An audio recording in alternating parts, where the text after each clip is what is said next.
నెల్లూరులో ఎన్టీఆర్ ఇళ్ల గృహప్రవేశాల కార్యక్రమాన్ని ప్రారంభించాక బహిరంగ సభలో సీఎం చంద్రబాబు మాట్లాడుతున్నారు. ఆ లైవ్ చూద్దాం. నెల్లూరు జిల్లాకు నీళ్లు వచ్చాయి. చాలా మంది నదుల అనుసంధానం చెప్పారు, ఎక్కడా కాలేదు. నేను ఒక పక్క పోలవరం ప్రాజెక్ట్ ని పూర్తి చేస్తున్నాయి. ఆ ప్రాజెక్టు పూర్తయ్యే లోపలనే ఏదైతే పట్టిసీమ ద్వారా లిఫ్ట్ పెట్టి 235 టీఎంసీ నీళ్లు కృష్ణా డెల్టాకు తీసుకొచ్చాం. కృష్ణా డెల్టాలో వాడే నీళ్లని శ్రీశైలంలో పెట్టుకుని మొత్తం రాయలసీమ నెల్లూరు జిల్లాకు నీళ్లు తీసుకొచ్చాం. ఈ సంవత్సరం ప్రత్యేకంగా నేను శ్రద్ధ పెట్టి 50 టీఎంసీ నీళ్లు నెల్లూరుకి పంపించాను, సోమశిలకు పంపించాం. దానివల్ల మీరు పంట వేసుకోగలిగారు. కానీ ఆ నీళ్లు రాకపోతే చాలా ఇబ్బందులు పడేవాళ్ళం. నాకు చాలా మంది అడ్డం పడ్డారు, కోర్టులో కేసులు వేశారు, గ్రీన్ ట్రిబ్యునల్కు పోయారు, అవినీతి ఆరోపణలు చేశారు. ఈ రోజు ఒక్క పట్టిసీమ ద్వారా 44,000 కోట్ల రూపాయల ఆదాయం వచ్చింది. మన పెట్టుబడి 1,500 కోట్లు. వాళ్లకు నేను భయపడితే ఏమయ్యేదో మీరే ఆలోచించాలి. ఈరోజు 50 టీఎంసీ నీళ్లు సోమశిల నుంచి శ్రీశైలం నుంచి సోమశిలకు రాకపోయి ఉంటే నెల్లూరు పరిస్థితి ఏంటో మీరు ఒక్కసారి ఊహించుకోవాల్సిన అవసరం ఉంది. అందుకే నేను ఒక దృఢ సంకల్పంతో ముందుకు పోయాను. భవిష్యత్తులో గోదావరి పెన్నా 2 నదుల అనుసంధానం చేయాలని ఫేజ్ 1 కింద గోదావరి నుంచి నాగార్ సాగర్ రైట్ మెయిన్ కెనాల్కు నీళ్లు తీసుకొస్తున్నాను. ఇది పూర్తి అవుతానే అక్కడి నుంచి నేరుగా సోమశిలకు నీళ్లు తీసుకొచ్చే బాధ్యత నాది అని మరొక్కసారి మీకు హామీ ఇస్తున్నా. అప్పుడు నీటి ఎద్దడి ఉండదు. సోమశిల కందలేరు 2గా నీళ్లు పెట్టుకుంటే ఒక సంవత్సరం అటు ఇటు నీళ్లు రాకపోయినా మనకు ఇబ్బంది లేని పరిస్థితి వస్తుంది. దానికి దూరదృష్టితో ఆలోచిస్తున్నాను. ఇప్పుడే పవిత్ర సంగమానికి శ్రీకారం చుట్టాం. ఇప్పుడు మహాసంగమానికి శ్రీకారం చుడుతున్నాం. శ్రీకాకుళం నుంచి నెల్లూరు వరకు మహాసంగమం 5-6 నదులు కలుపుతున్నాం. పోలవరం మనకు జీవనాడి. గోదావరి నీళ్లు సముద్రం లేకపోతున్నాయి. మీరు కూడా ఒకటి గుర్తుపెట్టుకోవాలి, ఎప్పటికప్పుడు గోదావరి మీరు ఒకసారి దానిపైన కట్టే పోలవరాన్ని చూడాల్సిన అవసరం ఉంది.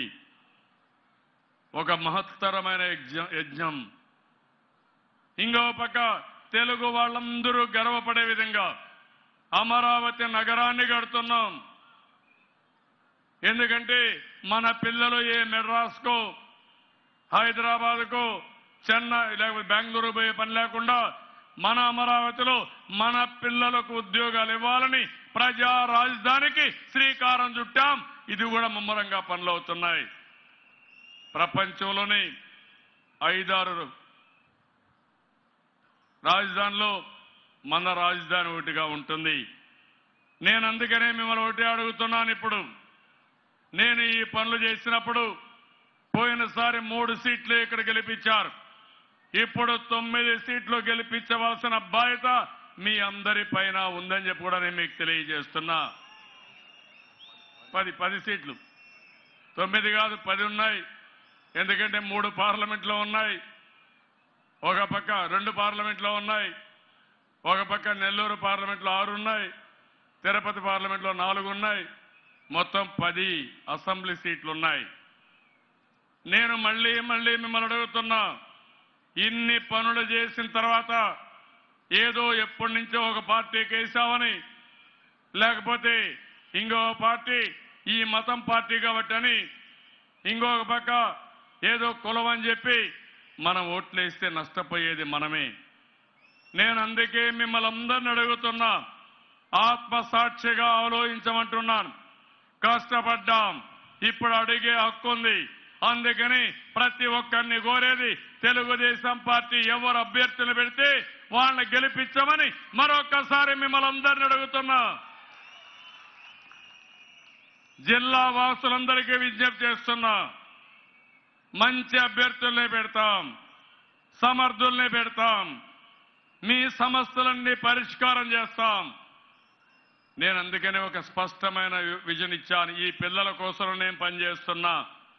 మళ్ళీ మీరే రావాలని ఆ పిల్లలు ప్లే కార్డు పెట్టుకొని ఊపుతున్నారంటే ఆ పిల్లల భవిష్యత్తు కోసం, మీ పిల్లల భవిష్యత్తు కోసం, రాష్ట్రంలో ఉండే ప్రతి ఒక్క పిల్లల భవిష్యత్తు కోసం, భావితరాల కోసం నేను ఆలోచిస్తున్నా. అందుకని ఈరోజు ఇక్కడుండే మిమ్మల్ని అందరినీ కోరేది, రాబోయే రోజుల్లో ఎన్నికలు తొందరలోనే ఈ నెలలోనూ అనౌన్స్మెంట్స్ వస్తాయి. మళ్ళీ వస్తాం. కానీ ఇన్ని సంవత్సరాలు 4.5 సంవత్సరాలు 5 సంవత్సరాలు మీకోసం నేను కష్టపడ్డా. నా కోసం మీరు కష్టపడాలి. ఈ రాష్ట్రం కోసం కష్టపడాలి. ఈ 60-70 రోజులు ఎక్కడ మాట్లాడినా తెలుగుదేశం పార్టీ రావాలి, మా భవిష్యత్తు బాగుండాలి, అనుకున్న పనులు జరగాలని ఓపెన్గా చర్చ చేసే బాధ్యత ప్రజలకే వదిలిపెడుతున్నానని చెప్పి కూడా నేను మీకు తెలియజేస్తున్నా. రాజకీయాలు చాలా దుర్మార్గంగా తయారైనాయి. ఈరోజు మీరు చూస్తున్నారు, వైఎస్ఆర్ కాంగ్రెస్ పార్టీ అసెంబ్లీకి రారు, పార్లమెంట్లో ఉండరు. అక్కడ నరేంద్ర మోడీని నిలదీయాల్సి వస్తుంది కాబట్టి, ఆయన కోపం వస్తుంది కాబట్టి రాజీనామా చేసి ఇంట్లో పడుకుంటారు. 4 సెషన్లుగా అసెంబ్లీకి రారు. నేను అడుగుతున్నా, అసెంబ్లీకి రాకపోతే జీతాలు వదిలిపెట్టారంటే జీతాలు మాత్రం టంచనగా మొదటి తారీఖు మీరు ఎట్టయితే పింఛన్లు తీసుకుంటున్నారో ఆ విధంగా వీడు కూడా జీతాలు తీసుకుంటున్నారు. నేను అడుగుతున్నా, జీతాలు తీసుకున్న వాళ్ళు పనిచేయాలన్నా లేదా అని మిమ్మల్ని అడుగుతున్నా. ఎవరైనా ఎక్కడన్నా పనికి పోతే ఊరికే డబ్బులు ఇస్తారా? తమ్ముళ్ళు అమ్మలో మీరే చెప్పండి. పని చేస్తేనే డబ్బులు ఇస్తారు. వైఎస్ఆర్ కాంగ్రెస్ దొంగలు మాత్రం పని చేయకుండా డబ్బులు తీసుకోవాలనుకుంటున్నారు తప్ప వీళ్ళకు పని మీద భక్తి కానీ ప్రజలపైన అభిమానం కానీ లేదని మరొక్కసారి మీ అందరికీ తెలియజేస్తున్నా. నేను అడుగుతున్నా, ఎందుకు రాలేదని అడుగుతున్నా. కుంటి సాకులు చెప్పడం మంచిది కాదని హెచ్చరిస్తున్నా. ఇదంతా మీరు ఒకసారి చూస్తే అవగాహన లేని రాజకీయాలు, అహంభావ రాజకీయాలు.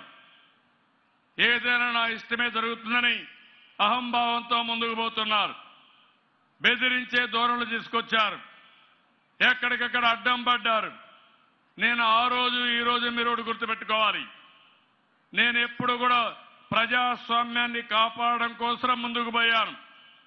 లేనిపోని ఆరోపణలు చేసి రాజకీయ లబ్ధి పొందాలనుకుంటారు. ఇంకో పక్క వాళ్ళు మాట్లాడే మాటలు కూడా చూశారు.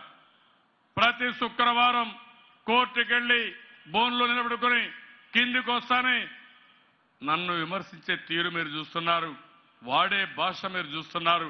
అది చూసినప్పుడు నాకు కూడా బాధ వేస్తుంది, చివుకు అనిపిస్తుంది. కానీ మీకోసం భరిస్తున్నాను తప్ప ఇంకోటి కాదని మరొక్కసారి మీ అందరికీ విజ్ఞప్తి చేస్తున్నా.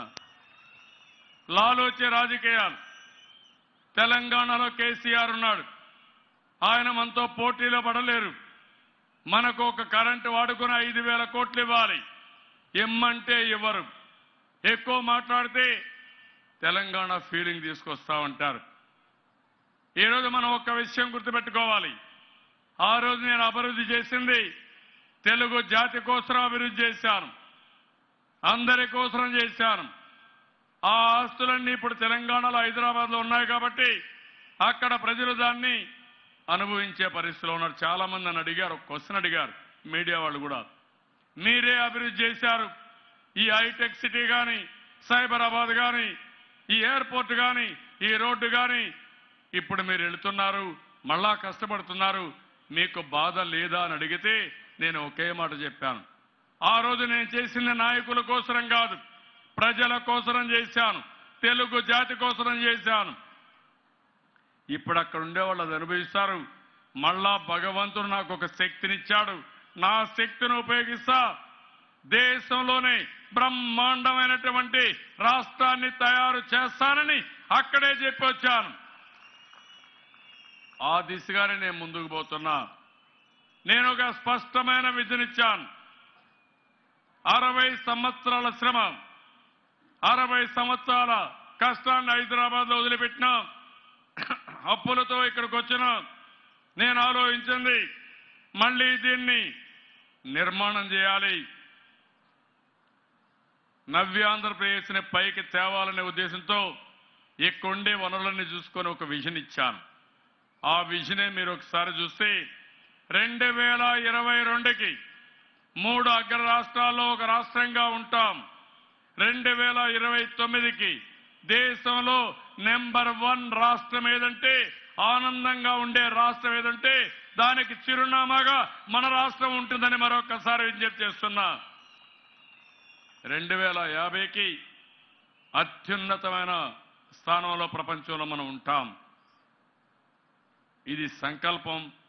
ఈ సంకల్పాన్ని జయప్రదం చేసే శక్తి మనకుంది, ఇక్కడ ప్రజానీకానికి ఉంది. హైదరాబాద్ బంగారు బాతు, ఆదాయం అంతా అక్కడే ఉంది. ఒక్క ఇళ్లు కట్టకుండా ఎన్నికలు పోయే పరిస్థితికి వచ్చారు. ఈరోజు నేను చెప్తున్నాను, ఒక్క తెలంగాణ రాష్ట్రంలో కాదు, దేశంలో ఎక్కడైనా సరే ఒకే దిక్కడ 4800 ఇండ్లు గేటెడ్ కమ్యూనిటీ కట్టి పేదవాళ్ళకి సకల సౌకర్యాలు కల్పించిన ఎక్కడన్నా ఉందా? మీరే చెప్పమని మిమ్మల్ని అడుగుతున్నా, సవాలు విసురుతున్నా. ఎక్కడా లేదు.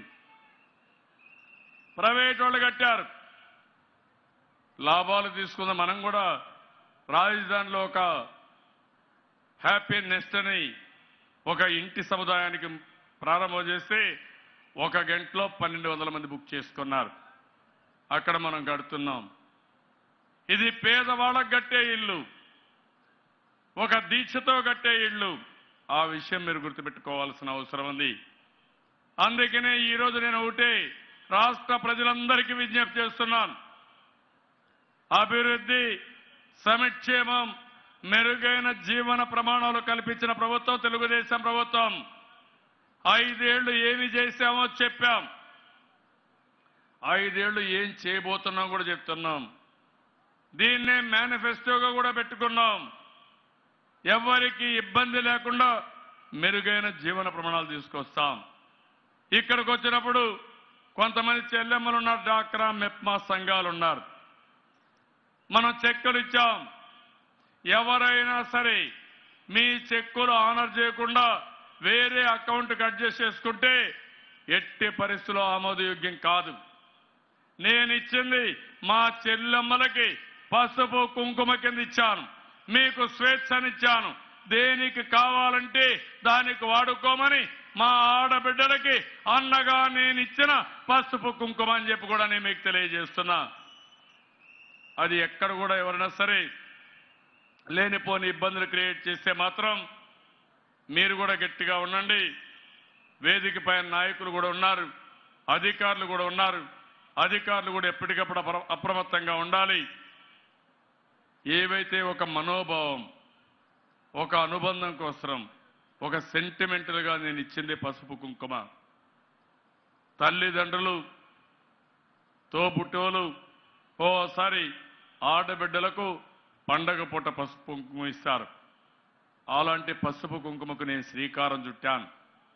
ఈ ఆడబిడ్డలతో నాకు రక్తానుబంధం లేదు కానీ పూర్వ జన్మ అనుబంధం ఉంది.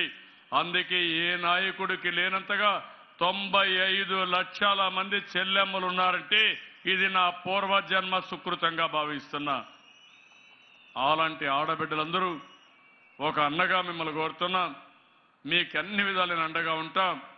ఇంకా రాబోయే రోజుల్లో ఇది 2వ పసుపు కుంకుమే. ఎన్నిసార్లు ఇవ్వాలనో అన్నిసార్లు ఇవ్వడానికి ఈ అన్న సిద్ధంగా ఉంటాడు. ఈ అన్నని అనునిత్యం మీరు కూడా అభిమానించి ఎక్కడికక్కడ ఆశీర్వదించమని మా చెల్లెమ్మలందరినీ కోరుకుంటున్నాను. ఈరోజు 95 లక్షల మంది డాక్రా సంఘాలు, 45 లక్షల మంది, 55 లక్షల మంది పింఛన్లు తీసుకునేవారు, 5 లక్షల మంది యువనేస్తం కింద నిరుద్యోగులు. వాళ్ళకు కూడా 1000 రూపాయలు ఒకప్పుడు ఇస్తే ఈరోజు ఆలోచించాను, వాళ్ళకు కూడా 2000 రూపాయలు మార్చి 1 నుంచి వాళ్ళకు కూడా 2000 రూపాయలు చేశాను. ఇది ఒక చరిత్ర. ఎంత డబ్బులైనా పర్వాలేదు, మీరు ఆనందంగా ఉండాలి. మీ భవిష్యత్తు బాగుండాలనే ఉద్దేశం చేస్తున్నాను. కాబట్టి దీన్ని అందరూ కూడా పాజిటివ్గా తీసుకొని తద్వారా మీరందరూ రేపు రాబోయేది ఒకటే అడుగుతున్నాను. నెల్లూరు జిల్లాలో 10 సీట్లకు 10 సీట్లు గెలవాలి. అభ్యర్థుల ఎంపిక కూడా జాగ్రత్తగా చేస్తాను. మీకు ఆమోదయోగ్యంగానే చేస్తాను. కడాన ఓటేసేటప్పుడు మీకు గుర్తు రావాల్సింది ఈ చంద్రన్న కృషి గుర్తు రావాలి తప్ప, నా కష్టమే గుర్తు రావాలి తప్ప స్థానికంగా ఉండే అభ్యర్థులు కానే కాదు. ఆ విషయం కూడా మీరు గుర్తుపెట్టుకోవాల్సిన అవసరం ఉంది. మీరు నాకు ఎంత బలమిస్తే అది నాకు అంత శక్తి. మళ్ళీ ఆ శక్తిని ఉపయోగించుకొని మళ్ళా మనకు రావాల్సిన డబ్బులు తీసుకుని మళ్ళీ మనం కష్టంతో ముందుకు పోయి ఒక తిరుగులేని ఆర్థిక శక్తిగా మన రాష్ట్రాన్ని మనం తయారు చేసుకోవాలి. అదే భావితరాలకు మనం ఇచ్చే బహుమానం అని చెప్పి కూడా నేను మీకు తెలియజేసుకుంటూ ఇక్కడికి వచ్చినప్పుడు చూశాను, చాలా ఆనందపడుతున్నా. ఒక మాటలో చెప్పాలంటే ఇక్కడ గేటెడ్ కమ్యూనిటీ ఇండ్లు కట్టాం. నాకు అనిపిస్తుంది ఎంత ఆనందంగా ఉందంటే నేను కూడా ఒక ఫ్లాట్ తీసుకొని ఇక్కడే ఉండిపోతే స్థిరపడితే సకల సౌకర్యాలు ఉన్నాయి, హ్యాపీగా ఉండిపోవచ్చు అనే ఆలోచన వస్తా ఉంది నాకు కూడా. అయితే బాధ్యత ఒకటి ఉంది నాకు, ఇంకా కష్టపడాలి. ఇంకా కొన్ని రోజులు కష్టపడి మీకు ఇబ్బందులు లేనటువంటి అభివృద్ధి జరగాలి. అదే మరిగా మీ ఆదాయం పెరగాలి, మీరు కూడా ఆనందంగా ఉండాలి. ఇలాంటి కాంప్లెక్స్లు ఇంకా చాలా కట్టాలి. దీనికి మళ్ళీ ఇంకోటి కూడా ఆలోచించాను. దీని పక్కనే ఎకనామిక్ సిటీ కూడా పెట్టాలని. ఇక్కడ మనుషులు ఉన్నారు. మనుషులు ఉన్నప్పుడు మీరు ఎక్కడో పోయి ఉద్యోగాలు చేయకుండా మీ తెలివితేటలు ఏమైతే ఉన్నాయో, మీ నైపుణ్యం ఏదైతే ఉందో అవన్నీ ఉపయోగించుకొని ఇక్కడనే కానీ ఆ వస్తువులు కానీ తయారు చేయగలిగితే పక్కనే పోర్ట్ ఉంది, పక్కనే నేషనల్ హైవే ఉంది. ఇక్కడి నుంచి వేరే ప్రాంతాలకు కూడా ఎగుమతి కానీ వేరే ప్రాంతాలకు మార్కెట్కి పంపించే పరిస్థితి వస్తుంది. అది కూడా శ్రీకారం చుడుతున్నాను. ఇలాంటి వినూత్నమైన కార్యక్రమాలతో ప్రతి ఒక్కరికి పని కల్పించడం, ప్రతి ఒక్కరికి ఆదాయాన్ని పెంచడం, మీకు మెరుగైన జీవన ప్రమాణాలు ఇచ్చి రోడ్డు కానీ గ్యాస్ కానీ అన్నీ కూడా మీ ఇంటికి వచ్చి మీకు ఇబ్బంది లేనటువంటి పరిస్థితి తీసుకొస్తాం. అదే విషయంలో మీరు కూడా ఎల్లప్పుడూ ప్రభుత్వానికి అండగా ఉండాలి. ఇప్పుడు వైఎస్ఆర్ కాంగ్రెస్ పార్టీని తప్పుడు రిపోర్ట్లు చేస్తారు, మైండ్ గేమ్ ఆడతారు. ఇన్ని పనులు చేసి మనం మేమే గెలుస్తామని గొప్పలు చెప్పుకుంటారు. నేను కోరేది ఒకటి, మంచిని మంచిగా చూడాలి. అలాంటి పనికిరాని పార్టీల్ని చిత్తుగా ఓడించి బంగాళాఖాతంలో బారేయాల్సిన అవసరం ఉంది. అప్పుడే మన అభివృద్ధికి అడ్డు ఉండరు. లేకుంటే అనునిత్యం నేను మీ సమస్యలపైన పోరాడాలి, మళ్ళీ వీళ్ళతో కూడా పోరాడాలి. వీళ్ళు చేసే తప్పుడు ప్రచారాన్ని తిప్పికొట్టాలి. ప్రతిరోజు మీరు చూస్తున్నారు, ఒక పేపర్ పెట్టుకున్నారు, ఒక టీవీ పెట్టుకున్నారు, అన్ని అసత్య వార్తలే.